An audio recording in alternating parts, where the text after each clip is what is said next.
तो चलिए स्टार्ट करते हैं हमारा नया टॉपिक। और हमारा नया टॉपिक जो आज है वो है हमारा केमिकल प्रॉपर्टीज, है ना।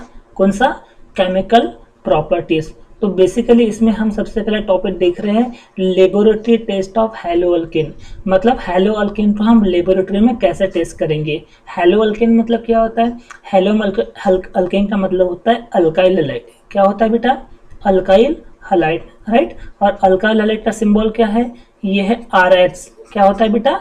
RH। तो इस अल्काइल हैलाइड मतलब हेलो अल्केन, हेलो अल्केन का जो लेबोरेटरी टेस्ट है वो अपन अभी करने जा रहे हैं। मतलब लेबोरेटरी टेस्ट में हम इसको कैसे आइडेंटिफाई करेंगे इस टेस्ट को, है ना। तो वो अपन पढ़ने जा रहे हैं। कौन सी? Laboratory test of haloalkane, है ना। तो इसमें क्या हो गया, देखो बेसिकली मैं आपको एक रिएक्शन दिखाता हूँ। हम सबसे पहले हम यहाँ पर अल्काइल हैलाइड ले लेते हैं, ठीक है। ये ले लिया हमने अल्काइल हैलाइड। कौन सा? Alkyl halide. अब इस अल्काइल हैलाइड को मैं या तो सोडियम हाइड्रोक्साइड के साथ में रिएक्ट करूंगा या फिर पोटेशियम हाइड्रोक्साइड के साथ में रिएक्ट करूंगा। बात को समझो बेटा मैं क्या बोल रहा हूँ। देखो मैं अगर अल्काइल हैलाइड को सोडियम हाइड्रोक्साइड या फिर पोटेशियम हाइड्रोक्साइड के साथ में अगर मैं रिएक्ट करता हूँ तो होगा क्या, ये अल्काइल हैलाइड का जो हैलोजन है ये नेगेटिव चार्ज कैरी करेगा और ये जो सोडियम हाइड्रोक्साइड का जो सोडियम जो है ये पॉजिटिव आयन का कैरी करेगा, बरोबर। अब ये जो पॉजिटिव चार्ज जो है ना, मतलब सोडियम जो है इस हैलाइड को क्या करेगा, अपने ओर अट्रैक्ट करेगा। तो ये अट्रैक्ट करने की वजह से ये सोडियम और हैलाइड जो है, ये जो सोडियम और हैलाइड जो है ये निकल जाएगा बेटा बाहर, ठीक है। ये निकल गया बाहर, जिसपे ये पॉजिटिव चार्ज आ गया और ये नेगेटिव चार्ज आ गया, राइट। और हमारे पास क्या बचा फिर यहाँ पर? R बचा और इधर OH बचा है, ROH, बरोबर। तो अगर आप इस रिएक्शन को ध्यान से देखोगे ना बेटा, इस रिएक्शन पे अगर मैं आयन के फॉर्म में अगर मैं कन्वर्ट करूँ इसको किसके फॉर्म में? आयंस के फॉर्म में अगर मैं इसको कन्वर्ट करूँ, इसी रिएक्शन को मैं आयंस के फॉर्म में कन्वर्ट करूँ तो कैसा? एक लेना पड़ेगा मेरे को बेटा अल्काइल हैलाइड। क्या लेना पड़ेगा? अल्काइल हैलाइड, ठीक है। और मैं इसे रिएक्ट करूंगा हाइड्रोक्साइड आयन के साथ में। किसके साथ में? हाइड्रोक्साइड आयन, वो चाहे पोटेशियम का हो चाहे सोडियम का हो, ठीक है ना। तो मैं इस अल्काइल हैलाइड को रिएक्ट करता हूँ, अल्काइल हैलाइड मतलब हेलो अल्केन को मैं रिएक्ट करता हूँ OH आयन के साथ में, ठीक है ना। तो होगा क्या बेसिकली, ये जो अल्काइल हैलाइड है, ये जो ना बेटा अल्काइल हैलाइड ना, इसका बॉन्ड ब्रेकिंग होता है ना। वो किस तरह से होगा? हेटेरोलाइसिस। हेटेरोलाइसिस मतलब क्या होता है बेटा, जो बेसिकली दो स्पेसिस मतलब कार्बन और हेलोजन, तो ये ऐसे दो स्पेसिस, दो डिफरेंट स्पेसिस के बीच में जो बॉन्ड की ब्रेकिंग होती है ना, उसे अपन कहते हैं हेटेरोलाइसिस। क्या कहते हैं बेटा? हेटेरोलाइसिस, है ना। और सेम स्पेस के बीच में अगर कोई बॉन्ड ब्रेकिंग होता है उसे अपन होमोलिसिस कहते हैं। तो यहाँ पर कार्बन और हेलोजन एटम के बीच में क्या होता है? बॉन्ड की ब्रेकिंग होती है, मतलब हेटेरोलाइसिस होता है। तो जिस समय ये बॉन्ड की ब्रेकिंग होती है ना, ठीक उसी समय वहां पर बॉन्ड की एक फॉर्मेशन भी होता है। मतलब जिस समय कार्बन और हेलोजन बॉन्ड के बीच में ये जो बॉन्ड की जो ब्रेकिंग होती है, मतलब हेटेरोलाइसिस तरीके से बॉन्ड की जो ब्रेकिंग होगी, ठीक एट द सेम टाइम उसी समय पे एक नया जो बॉन्ड था वहां पे फॉर्मेशन होगा, ठीक है ना। और ये जो नया बॉन्ड जो फॉर्मेशन करेगा वो न्यूक्लियोफाइल फॉर्म करेगा, है ना। वो आगे नेक्स्ट स्लाइड में हम उसको डिस्कस करेंगे, ठीक है ना। तो होगा क्या यहाँ पर कि भाई ये जो अल्काइल हैलाइड है ना, ये अल्काइल हैलाइड तो हाइड्रोक्साइड आयन के साथ में रिएक्ट कर दिया, बरोबर। तो इसकी होगी बेटा बॉन्ड ब्रेकिंग, और जो बॉन्ड ब्रेकिंग होगी वो किस तरह से होगी? हेटेरोलाइसिस तरीके से होगी। कौन सी? हेटेरोलाइसिस। तो जब इसकी बॉन्ड की ब्रेकिंग होगी तो ये अल्काइल जो ग्रुप है ये अलग हो जाएगा और हेलोजन अलग होगा। और मैंने ये बताया कि जब भी कार्बन हेलोजन बॉन्ड के बीच में जैसे ब्रेकिंग होगी, तो जिस समय ब्रेकिंग हुई उसी समय बॉन्ड का फॉर्मेशन भी होगा, राइट। तो यहाँ पर बॉन्ड का फॉर्मेशन होगा, और बॉन्ड का फॉर्मेशन जो है वो कौन करवाएगा? ये कराया न्यूक्लियोफाइल। मतलब अल्काइल हैलाइड और ये न्यूक्लियोफाइल के बीच में बॉन्ड का फॉर्मेशन बनेगा, मतलब ROH। देख रहे हो आप? ROH देखो, तो ये अल्काइल ग्रुप और OH के बीच में क्या है? बॉन्ड का फॉर्मेशन हो गया, राइट। अब बचा यहाँ पर H। तो ये जो H है ये हैलाइड आयन के रूप में क्या निकल जाएगा बेटा? बाहर निकल जाएगा। मतलब ये जो हेलो अल्केन है, ये जो हेलो अल्केन है जिसे अपन अल्काइल हैलाइड भी कहते हैं, ये अल्काइल हैलाइड जो है ये सोडियम हाइड्रोक्साइड या फिर पोटेशियम हाइड्रोक्साइड के साथ में जैसे ये रिएक्ट किया, तो ये जो हेलो अल्केन, ये हेलो अल्केन का जो हेलोजन एटम है वो किस में कन्वर्ट हो गया? सीधा हैलाइड आयन में। किसमें, हैलाइड आयन में। तो ये थी हमारी लेबोरेटरी टेस्ट। बात समझ में आ रही बेटा।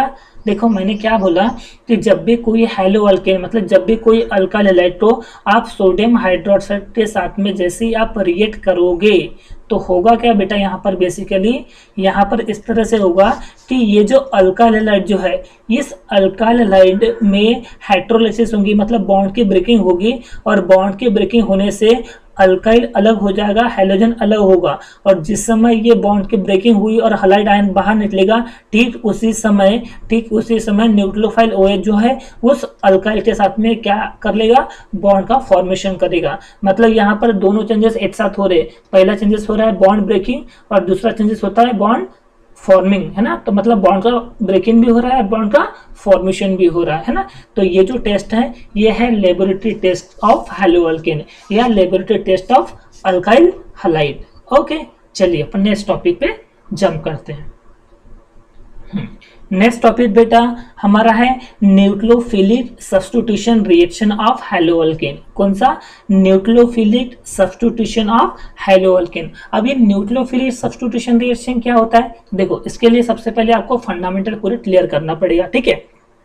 देखो मैं अगर बात करूं कोई भी एक केमिकल रिएक्शन की ले लो, चलो यहाँ पर मैं ले लेता हूँ, समझो मिथाइल ब्रोमाइड, ठीक है बेटा, ये आ गया आपके पास मिथाइल ब्रोमाइड।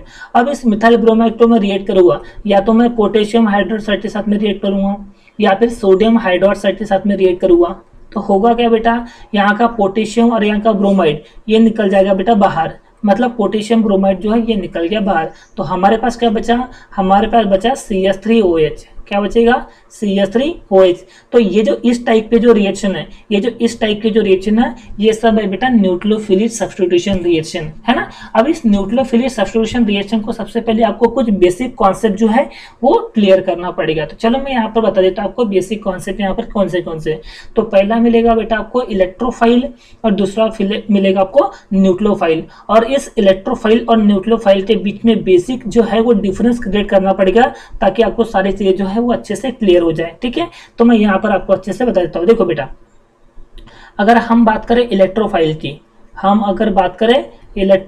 की, तो इसमें आप क्या देख रहे हो, अगर मैं इलेक्ट्रो और फाइल तो दोनों को अलग करूं तो इलेक्ट्रो अलग हो जाएगा, फाइल अलग हो जाएगा, राइट। अब ये जो इलेक्ट्रो है ना बेटा, ये इलेक्ट्रो का मतलब क्या होता है, तो इस इलेक्ट्रो का मतलब होता है इलेक्ट्रॉन।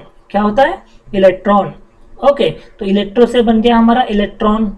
ओके, अब ये फाइल का मतलब क्या होता है, फाइल का मतलब होता है लविंग। फाइल का मतलब क्या होता है, लविंग। चलो इतनी बात समझ में आई कि जैसे हम इलेक्ट्रोफाइल को बीच से ब्रेक करेंगे तो इलेक्ट्रो अलग होगा, फाइल अलग होगा। इलेक्ट्रो से बनेगा इलेक्ट्रॉन, फाइल से बनेगा हमारा लविन। इसका मतलब ये है कि इलेक्ट्रोफाइल क्या करता है, इलेक्ट्रॉन को लविंग करता है। इलेक्ट्रॉन को क्या करता है, लविंग करता है। मतलब इलेक्ट्रोफाइल जो है वो इलेक्ट्रॉन से लविंग करता है। इसका मतलब इलेक्ट्रोफाइल जो है ये इलेक्ट्रॉन की चाहत रख रहा है, मतलब उसे इलेक्ट्रॉन चाहिए।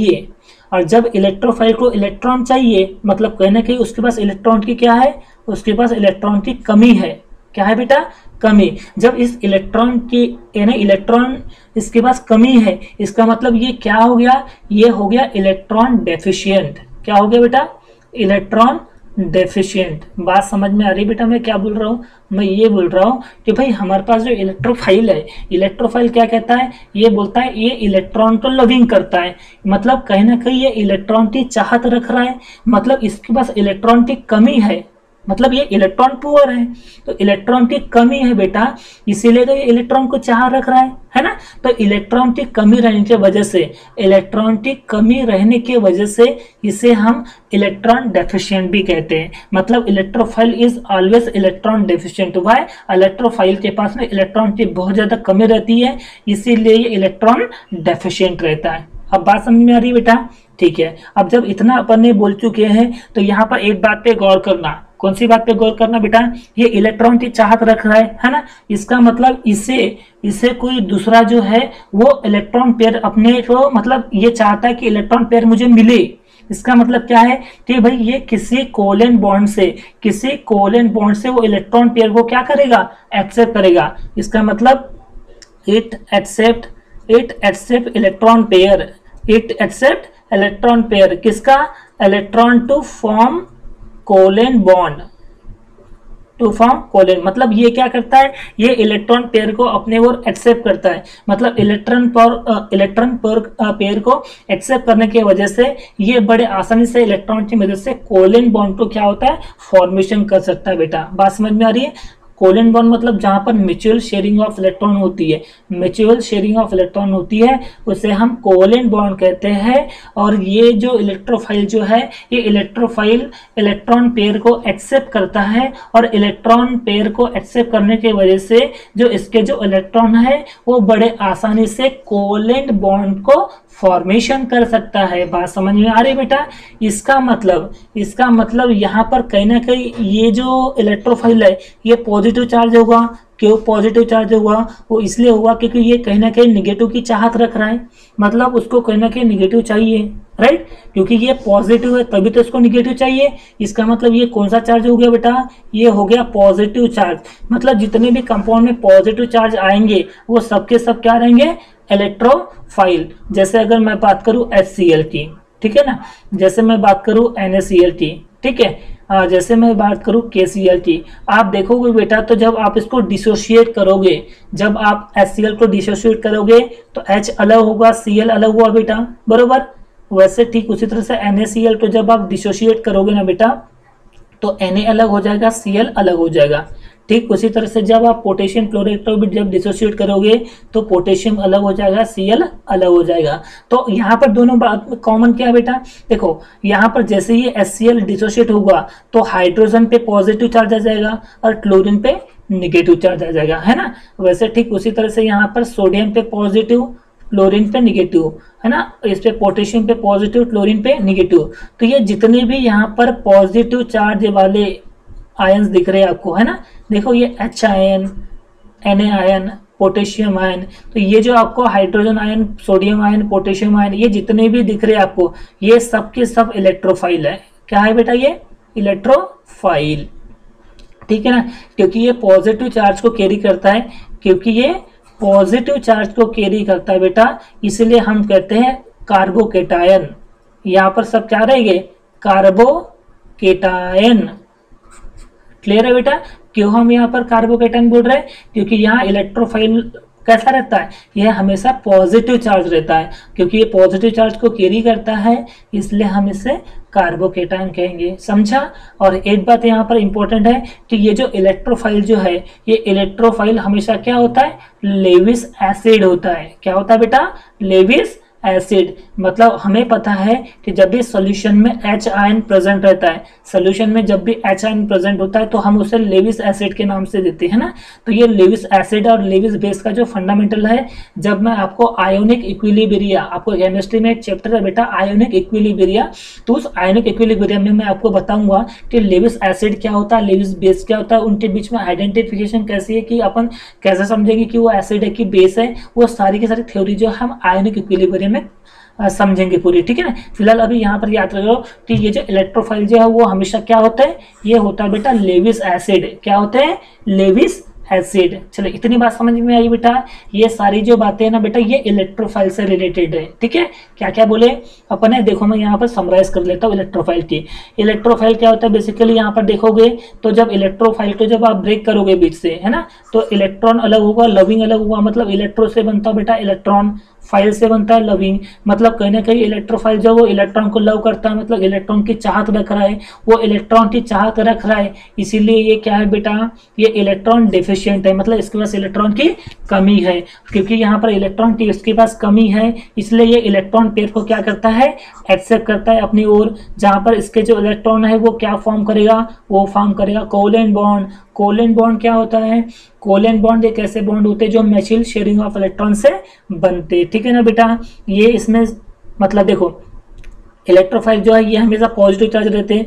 जितने भी कंपाउंड में पॉजिटिव चार्ज कैरी करता है, इसका मतलब वो सब इलेक्ट्रोफाइल होते हैं। सब इलेक्ट्रोफाइल होते हैं, इसका मतलब वो सब क्या रहेंगे बेटा? कार्बोकेटायन रहेंगे। और ये कार्बोकेटायन है, मतलब कहना कि H आयन भी इसके पास है, इसका मतलब इसकी पहचान किससे हो गई? लेविस एसिड से हो गई, है ना। इसका एग्जाम्पल क्या है बेटा? Hydronium ion. कौन सा बेटा? हाइड्रोनियम आयन, है ना। क्लियर है? चलो इलेक्ट्रोफाइल का कॉन्सेप्ट आपको अच्छे से क्लियर हो गया। चलो फटाफट से नोट डाउन कर लो ताकि हम न्यूक्लियोफाइल को भी अच्छे से समझ लें। Okay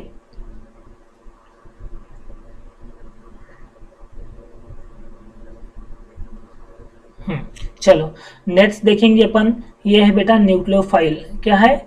nucleophile. ठीक है ना। अब इसको अपन बीच से ब्रेक करेंगे बेटा। जैसे ही हम न्यूक्लियोफाइल को बीच से ब्रेक करेंगे तो न्यूक्लियो अलग हुआ और फाइल अलग हुआ बेटा, बरोबर। अब ये न्यूक्लियो से क्या बनेगा? ये न्यूक्लियो से बनेगा बेटा न्यूक्लियस, बरोबर। न्यूक्लियस मतलब क्या होता है बेटा? हमेशा पॉजिटिव रहता है। न्यूक्लियस हमेशा कैसा रहता है? पॉजिटिव। और फाइल का मतलब क्या होता है? फाइल का मतलब लवीन। मतलब न्यूक्लियोफाइल जो है कहीं ना कहीं ये पॉजिटिव की चाहत रख रहा है। न्यूक्लियोफाइल जो है ये पॉजिटिव चार्ज की क्या करता है? ये पॉजिटिव चाहत की यानी पॉजिटिव चार्ज की ये चाहत रख रहा है। इसका मतलब ये क्या है बेटा? ये इलेक्ट्रॉन रिच है। इलेक्ट्रॉन रिच है। बात समझ में आई रही बेटा? है ना। इसका मतलब इसके पास इलेक्ट्रॉन की कमी नहीं है। मतलब इलेक्ट्रॉन की कुल मिला के इसके पास फैक्ट्री है बेटा। ठीक है ना। मतलब न्यूक्लियोफाइल के पास में इलेक्ट्रॉन बहुत ज्यादा होता रहता है। मतलब बहुत ज्यादा चार्ज है इलेक्ट्रॉन। समझ में बता रही है न्यूक्लियोफाइल की। अब जब इसके पास इलेक्ट्रॉन रिच है मतलब इलेक्ट्रॉन इसके पास भरपूर मात्रा में है, तो ये अपने जो लोन पेयर ऑफ इलेक्ट्रॉन जो है, लोन पेयर ऑफ इलेक्ट्रॉन जो है ये क्या कर सकता है बेटा? डोनेट कर सकता है ना। It donate lone pair of electron, lone pair of electron किसको किसको डोनेट करेगा भाई? जिसके पास लोन पेयर की कमी है उसी के, मतलब जिसके पास इलेक्ट्रॉन की कमी है उसी को तो इलेक्ट्रॉन डोनेट करेगा, है ना। और इलेक्ट्रॉन को डोनेट करके वो क्या फॉर्म करेगा? वो फॉर्म करेगा बेटा कोवेलेंट बॉन्ड। कौन सा बॉन्ड? कोवेलेंट बॉन्ड का फॉर्मेशन करेगा। क्या बोले देखो अपने भाई, न्यूक्लियोफाइल देखोगे आप तो न्यूक्लियो को जैसे ही अपने बेस से ब्रेक किए तो एक न्यूक्लियस बना। न्यूक्लियस मतलब हमेशा पॉजिटिव चार्ज रहता है बेटा। फाइल का मतलब क्या होता है? लविंग होता है ना। मतलब कहीं ना कहीं न्यूक्लियोफाइल जो है वो पॉजिटिव चार्ज है। मतलब पॉजिटिव चार्ज की वो क्या कर रहा है? चाहत कर रहा है। इसका मतलब वो इलेक्ट्रॉन रिच है, उसके पास इलेक्ट्रॉन की कोई कमी नहीं है। इलेक्ट्रॉन की कमी नहीं, इसलिए वो अपने लोन पेयर ऑफ इलेक्ट्रॉन को क्या कर सकता है? डोनेट कर सकता है। और जैसे ये लोन पेयर को इलेक्ट्रॉन को डोनेट कर सकता है तो कोवेलेंट बॉन्ड तो क्या कर सकता है बेटा? फॉर्मेशन कर सकता है ना। इसका मतलब जितने भी निगेटिव चार्ज रहेंगे, है ना, जितने भी निगेटिव चार्ज रहेंगे वो सब के सब क्या रहेंगे बेटा? न्यूक्लियोफाइल, है ना। जैसे NaCl में सोडियम अलग हुआ, Cl अलग हुआ, तो Cl पे जो निगेटिव चार्ज है इसका मतलब ये क्या है? ये न्यूक्लियोफाइल है। ठीक उसी तरह से पोटेशियम क्लोराइड, जब पोटेशियम अलग हुआ Cl अलग होगा बेटा, तो ये जो Cl आयन जो दिख रहा है आपको ये भी क्या है बेटा? न्यूक्लियोफाइल। मतलब दुनिया में जितने भी कंपाउंड जो निगेटिव चार्ज कैरी करता है उसे अपन न्यूक्लियोफाइल कहते हैं। इसका मतलब न्यूक्लियोफाइल जो है ये निगेटिव चार्ज कैरी कर रहा है। इसका मतलब जितने भी कार्बो एनायन है ये सब के सब क्या है बेटा? न्यूक्लियोफाइल है। ठीक है ना बेटा। और ये निगेटिव चार्ज यहाँ पर कैरी कर रहा है। इसका मतलब कहना कि ये लेविस बेस है बेटा। क्या है? ये लेविस बेस। ठीक है। और ये लेविस बेस है और इसका एग्जांपल क्या है बेटा? इसका एग्जांपल है क्लोराइड आयन। कौन सा बेटा? क्लोराइड आयन इसका एग्जांपल है। बात समझ में आ रही है बेटा? चलो मैं इसको समराइज कर लेता हूँ। हमारा जो न्यूक्लियोफाइल है, न्यूक्लियोफाइल को आप जब बीच से ब्रेक करोगे ना बेटा, न्यूक्लियोफाइल को जब आप, ये जो न्यूक्लियोफाइल है जब आप इसको बीच से ब्रेक करोगे बेटा तो न्यूक्लियस में और ये लविन में डिफ्रेंशिएट हो जाएगा। न्यूक्लियस मतलब होता है बेटा पॉजिटिव चार्ज, है ना। मतलब कहना कि न्यूक्लियोफाइल जो है वो किसके चार्ज रख रहा है? पॉजिटिव की चार्ज रख रहा है। इसका मतलब इसके पास इलेक्ट्रॉन की कोई कमी नहीं है। मतलब ये इलेक्ट्रॉन से पूरा रिच है। क्योंकि इलेक्ट्रॉन से रिच है बेटा इसलिए वो अपने लोन पेयर ऑफ इलेक्ट्रॉन को डोनेट कर सकता है, जो कि कोवेलेंट बॉन्ड का फॉर्मेशन कर सकता है बेटा। और ये जो न्यूक्लियोफाइल जो है ये निगेटिव चार्ज को कैरी करता है, क्योंकि यहाँ पर सारे के सारे निगेटिव चार्ज रहते हैं। इसलिए पूरे क्या हो गया? कार्बो एनायन। इसे हम लेविस बेस भी कहते हैं बेटा। निगेटिव चार्ज कैरी करेंगे जैसे इसके क्या कहते हैं अपन? लेविस बेस भी कहते हैं। और जितने भी क्लोराइड आयन है बेटा ये सब के सब क्या है बेटा? न्यूक्लियोफाइल। आई होप आपको इलेक्ट्रोफाइल और न्यूक्लियोफाइल जो है वो बहुत अच्छे से समझ चुका है। ठीक है। चलो फटाफट से इसको नोट डाउन कर लो ताकि हम नेक्स्ट स्लाइड में अपन कन्वर्ट हो सके।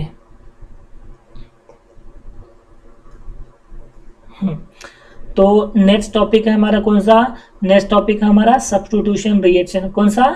Substitution reaction. तो सबसे पहले आपको समझना पड़ेगा बेटा कि सब्स्टिट्यूशन रिएक्शन होता क्या है। तो मैं अगर बेसिकली कोई रिएक्शन बता दूं,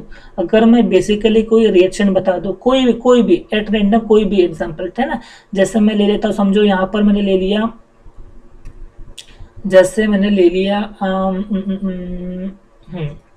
CH3H। आप ये देखोगे बेटा, तो ये एक्चुअली CH3H मतलब क्या होता है, CH4 मतलब क्या हो गया बेटा, ये हो गया बेटा मीथेन, राइट।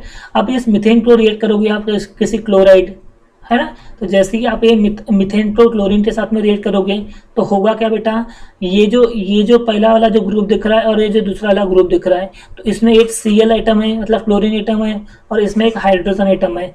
तो होगा क्या बेटा, यहाँ पर ये वाला हाइड्रोजन एटम जो है ये निकलेगा बेटा बाहर, और ये जो Cl एटम जो है वो इसके साथ में अटैच हो जाएगा। दिख रहा है आपको, मतलब ये जो हाइड्रोजन है जो ये निकल जाएगा बाहर, तो ये पहला जो इसका जो एटम है वो किसी और के साथ में ये बॉन्ड बना लेगा, मतलब ये बन जाएगा बेटा HCl, बरोबर बेटा। और ये जो CH3 है वो Cl इसके साथ में अटैच हो जाएगा, मतलब ये बनेगा CH3Cl। तो आप इस कंपाउंड को अगर ध्यान से देखोगे, तो आपको समझ में आएगा बेटा कि भाई ये जो सब्स्टिट्यूशन रिएक्शन जो है एक ऑर्गेनिक रिएक्शन का टाइप होता है। किसका बेटा, ऑर्गेनिक रिएक्शन का एक टाइप होता है जहां पर कोई एक एटम या ग्रुप ऑफ एटम्स, जहां पर कोई एक एटम, देखो यहाँ पर अपन ने एक एटम लिए है ना, तो एटम की जगह ग्रुप ऑफ एटम भी हो सकते हैं, वो रिप्लेस होते हैं बेटा। किससे रिप्लेस होते हैं, अनदर एटम या ग्रुप ऑफ एटम। देखो बेटा मैं क्या बोल रहा हूँ, मैं ये बोल रहा हूँ कि सब्स्टिट्यूशन रिएक्शन एक ऐसा ऑर्गेनिक रिएक्शन का एक टाइप होता है जहां पर कोई एक एटम या ग्रुप ऑफ एटम जो है वो रिप्लेस होते दूसरे यानी अनदर ग्रुप ऑफ एटम या एटम से, उसे हम कहते हैं सब्स्टिट्यूशन रिएक्शन। ठीक है ना। और इस सब्स्टिट्यूशन रिएक्शन के दो टाइप होते हैं। ये जो सब्स्टिट्यूशन रिएक्शन है बेटा, ये सब्स्टिट्यूशन रिएक्शन के दो टाइप होते हैं, है ना। कौन सा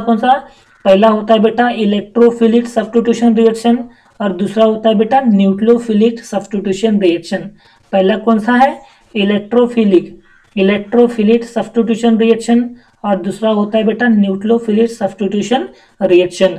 इलेक्ट्रोफिलिक सब्स्टिट्यूशन रिएक्शन को हम ऐसे से डिनोट करते हैं, और न्यूक्लियोफिलिक सब्स्टिट्यूशन रिएक्शन को हम SN से डिनोट करते हैं, है ना। तो and for nucleophilic, S for substitution reaction. Okay, तो ये जो सब्स्टिट्यूशन रिएक्शन जो है इसके दो टाइप होते हैं, electrophilic substitution reaction and nucleophilic substitution reaction. लेकिन हम यहाँ पर सिर्फ न्यूक्लियोफिलिक सब्स्टिट्यूशन रिएक्शन को डिटेल में डिस्कस करेंगे, ना कि इलेक्ट्रोफिलिक सब्स्टिट्यूशन रिएक्शन में। चलो ये बात समझ में आई बेटा। देखो मैं समराइज करता हूँ, क्या बोले हमने, सब्स्टिट्यूशन रिएक्शन ये एक ऐसा ऑर्गेनिक रिएक्शन का टाइप होता है जहां पर कोई एक एटम या ग्रुप ऑफ एटम जो है वो रिप्लेस होते किसी और एटम या ग्रुप ऑफ एटम से। तो ऐसे ऑर्गेनिक रिएक्शन को हम सब्स्टिट्यूशन रिएक्शन के नाम से जानते हैं।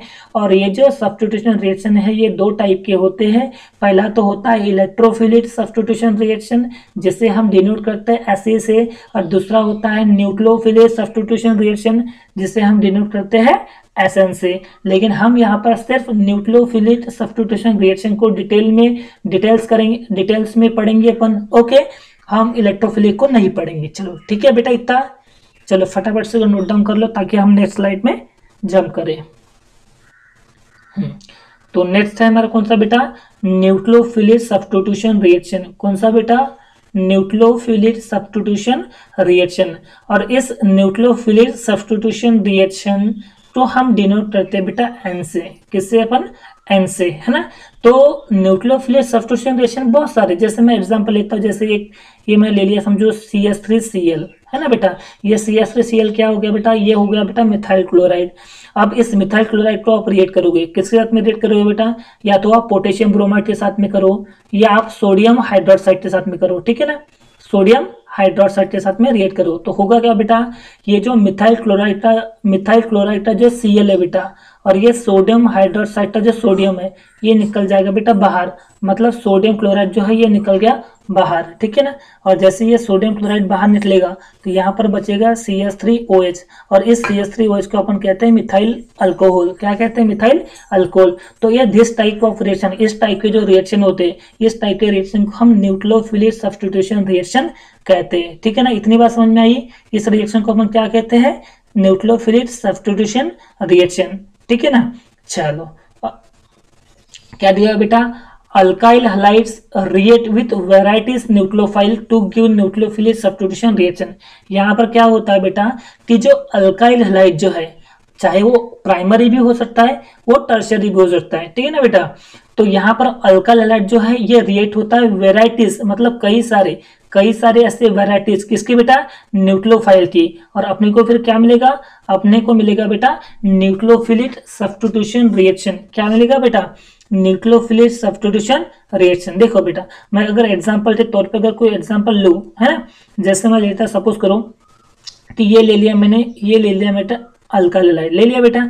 इस अल्काइल हलाइड को मैं किसी आयन के साथ में रिएक्ट करूँ, हो सकता है ये OH आयन हो, ठीक है ना बेटा। तो जैसे मैं इस अल्काइल हलाइड को, मतलब ये जो अल्काइल हलाइड जो है, इसको जैसे मैं हाइड्रोक्साइड आयन के साथ में रिएक्ट करूंगा तो होगा क्या बेटा, यहाँ पर बॉन्ड की ब्रेकिंग होगी, यहाँ पर बॉन्ड की ब्रेकिंग होगी। और जिस समय बॉन्ड की ब्रेकिंग होती है बेटा, जिस समय बॉन्ड की ब्रेकिंग होती है उसी समय बॉन्ड की फॉर्मेशन भी होती है, मतलब ये हैलोजन निकल जाएगा।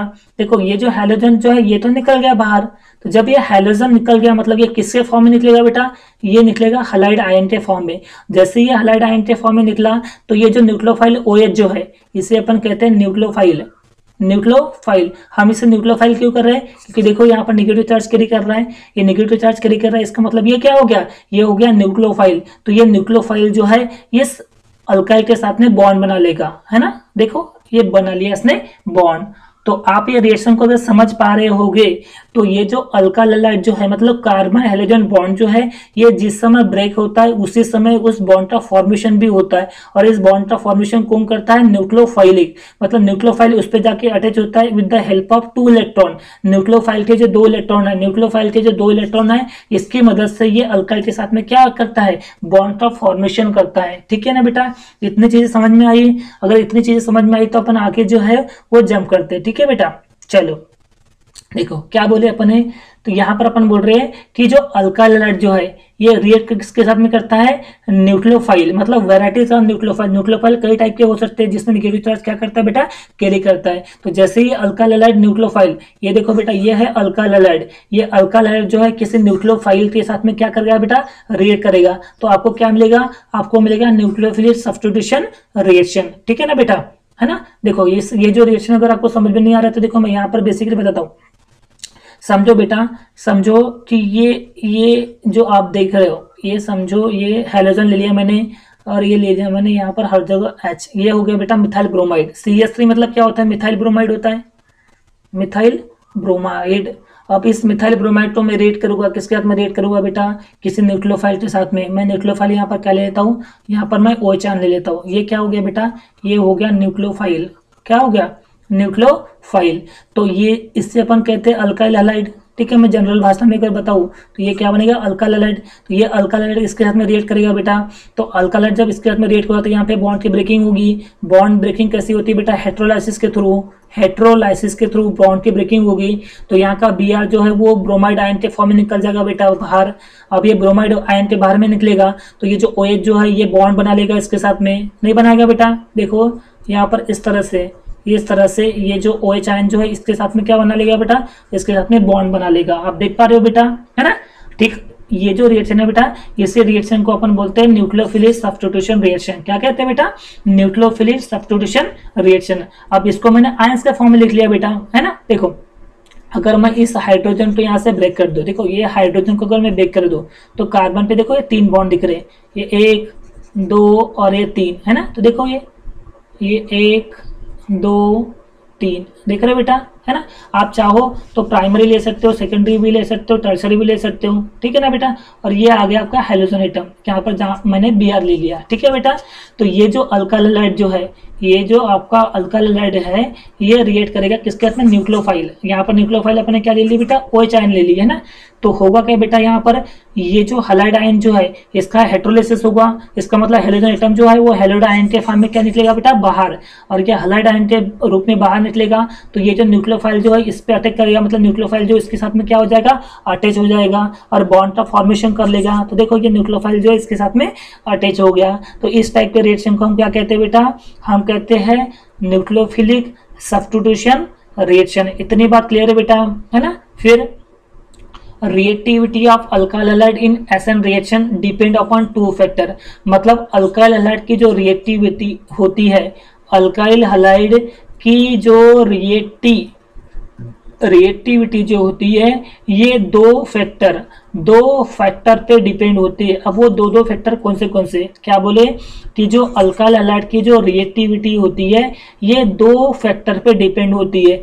सबसे पहली बात तो ये कि substitution state of carbon. Substitution state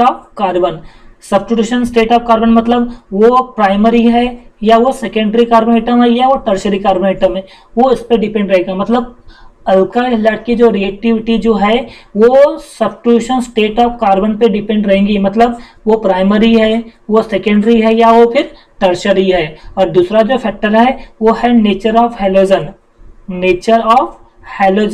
तो हैलोजन एटम का नेचर कौन सा है, वो भाई ब्रोमीन है या फिर वो आयोडीन है या फिर वो क्लोरीन है ना। तो ये दो फैक्टर पे डिपेंड करता है। क्या बोले अपन ने कि जो अल्काइल हैलाइड की जो रिएक्टिविटी होती है, अल्काइल हैलाइड की जो रिएक्टिविटी होती है वो दो फैक्टर पे डिपेंड होती है। पहला तो ये कि substitution state of carbon atom की स्टेट कौन सी है, वो प्राइमरी है कि सेकेंडरी है कि टर्शियरी है। और दूसरा उस हैलोजन एटम का नेचर कौन सा है, मतलब वो ब्रोमीन है, वो क्लोरीन है या फिर वो आयोडीन है ना, उस पर डिपेंड करेगा, है ना। तो चलो अपन ये दोनों फैक्टर के बेस पे, इन दोनों फैक्टर के बेस पे हम इसके ऑर्डर ऑफ रिएक्टिविटी जो है वो कैलकुलेट करते हैं ना। तो कैसे होगा बेटा कि भाई ये जो अल्काइल हैलाइड है इसके दो फैक्टर पे डिपेंड करता है। इसकी जो रिएक्टिविटी होती है, वो दो फैक्टर पे डिपेंड होते हैं ना। अब वो दो फैक्टर कौन से थे, वो फैक्टर थे बेटा सब्स्टिट्यूशन स्टेट ऑफ कार्बन, मतलब वो प्राइमरी है, सेकेंडरी है कि टर्शियरी है ना। और क्या है बेटा, हैलोजन का नेचर क्या है, मतलब वो क्लोरो है, ब्रोमो है कि आइडो है ना। तो चलो अपन इसके बेस पे अपन इसके ऑर्डर ऑफ रिएक्टिविटी देखते हैं। ऑर्डर ऑफ रिएक्टिविटी, तो अगर हम बात करें बेटा ऑर्डर ऑफ रिएक्टिविटी, तो यहाँ पर जो टर्शियरी अल्काइल हैलाइड जो है इसकी रिएक्टिविटी बहुत ज्यादा होती है as compare to secondary alkyl halide से, है ना। तो ये जो टर्शियरी अल्काइल हैलाइड की जो रिएक्टिविटी होती है वो बहुत ज्यादा होती है as compare to secondary alkyl halide. और सेकेंडरी अल्काइल हैलाइड की रिएक्टिविटी ज्यादा होती है as compare to primary alkyl halide. बात समझ में आ रही बेटा। ये जो सब्स्टिट्यूशन स्टेट ऑफ कार्बन मतलब प्राइमरी सेकेंडरी टर्शियरी की हम बात करें तो जो टर्शियरी अल्काइल की प्रायोरिटी जो रिएक्टिविटी होती है वो ज़्यादा होती है, उससे कम होती है सेकेंडरी अल्काइल की और सबसे कम होती है प्राइमरी अल्काइल हैलाइड। मतलब टर्शियरी अल्काइल हैलाइड जो है इसकी रिएक्टिविटी बहुत ज़्यादा होती है और प्राइमरी अल्काइल हैलाइड की रिएक्टिविटी बहुत कम होती है और सेकेंडरी अल्काइल हैलाइड की जो है मॉडरेट होती है। बात समझ में आ रही है। तो ये होगी हमारी ऑर्डर ऑफ रिएक्टिविटी किसके बेस में बेटा, substitution state of halogen atom, ठीक है ना बेटा, sorry substitution state of carbon atom. और दूसरा फैक्टर कौन सा था हमारा, नेचर ऑफ हैलोजन। तो इसमें जो अल्काइल आयोडाइड की जो रिएक्टिविटी होगी, अल्काइल आयोडाइड की जो रिएक्टिविटी वो बहुत ज्यादा होंगी as compare to alkyl bromide से, और अल्काइल ब्रोमाइड की रिएक्टिविटी ज्यादा होगी अल्काइल क्लोराइड की रिएक्टिविटी से। तो यहाँ पर अल्काइल हैलाइड की रिएक्टिविटी सबसे ज्यादा होती है, अल्काइल क्लोराइड की सबसे कम होती है और मॉडरेटली किसकी होती है, अल्काइल ब्रोमाइड की। तो अल्काइल आयोडाइड की प्रायोरिटी सबसे ज्यादा होती है, उससे कम होती है अल्काइल ब्रोमाइड की और सबसे कम होती है अल्काइल क्लोराइड की। आई होप इतना समझ में आ गया होगा बेटा आपको। तो चलो इसको फटाफट से नोट डाउन कर लो।